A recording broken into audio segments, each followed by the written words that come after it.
केंद्र में शिवराज मंत्री पद के लिए फिट खाली होने वाली बुधनी विधानसभा सीट से 7 दावेदार। मध्य प्रदेश के पूर्व मुख्यमंत्री शिवराज सिंह चौहान लोकसभा सांसद बनकर दिल्ली पहुंच गए हैं। विदिशा सीट से उन्होंने कांग्रेस प्रत्याशी प्रताप भानु शर्मा को 8,21,000 रिकॉर्ड वोटों से हराया।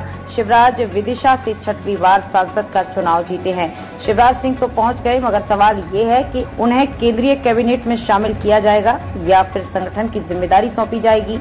राजनीति के जानकार कहते हैं कि उन्हें केंद्रीय मंत्रिमंडल में ही जगह मिलेगी।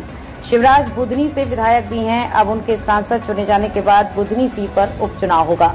4 बार एमपी के सीएम रहे शिवराज को लंबा प्रशासनिक अनुभव है। जब उन्होंने एमपी की कमान संभाली थी तब वो बीमारू राज्यों की कैटेगरी में आता था। बीजेपी दावा करती है कि प्रदेश अब इस कैटेगरी से बाहर हो चुका है। 2023 के विधानसभा चुनाव में शिवराज की लाडली बहना योजना के दम पर बीजेपी एमपी में 5वीं बार सरकार बनाने में कामयाब रही। एमपी में भारी बहुमत से सत्ता में वापसी करने के बावजूद शिवराज को सीएम नहीं बनाया गया, बल्कि लोकसभा का टिकट दिया गया। अब शिवराज सांसद बन चुके हैं तो उन्हें सरकार में शामिल किया जाएगा या संगठन की जिम्मेदारी सौंपी जाएगी। वरिष्ठ पत्रकार देव श्रीमाली कहते हैं कि इस समय बीजेपी आलाकमान किसी भी लोकप्रिय व्यक्ति को पसंद नहीं कर रहा है। स्वतंत्र सोच या सलाह मशविरा वाला व्यक्ति नहीं चाहिए। ऐसे में शिवराज सिंह चौहान को मंत्री के अलावा किसी और भूमिका में नहीं देख सकते हैं। भाजपा में राष्ट्रीय अध्यक्ष पावरफुल पद है।